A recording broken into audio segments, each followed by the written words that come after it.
Mga miyembro ng Sinsuat PNP binigyang pagkilala at parangal na ginanap sa Maguindanao del Norte matapos ang kanilang paghuli sa mga most wanted person. Ang buong report ay mula kay Patrolwoman Judy Ann Alibo. Parangalan ang mga personahe ng Sultan Kudarat MPS dahil sa matagumpay na operasyon laban sa mga tinagurang most wanted person sa Provincial Headquarters Barangay Simway, Sultan Kudarat, Maguindanao del Norte.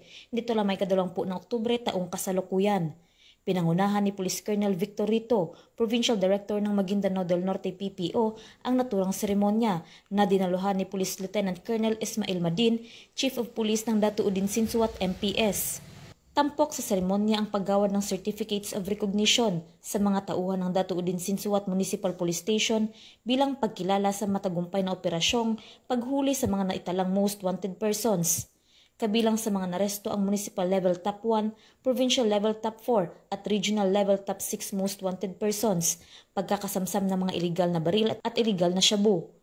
Pinuri ni Police Colonel Rito ang katapangan at profesionalismo ng mga kasapi ng operating units at binigyan diin na ang tagumpay ng operasyon ay bunga ng pagkakaisa at maagap na pagtugon ng kapulisan.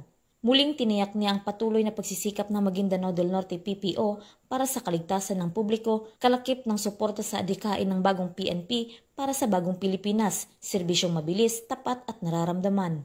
Mula rito sa riyon ng Bangsamoro, ako ang inyong PNN correspondent, Patrolwoman Judy Ann Alibo, alagad ng batas, taga-taguyod ng Balitang Pulis.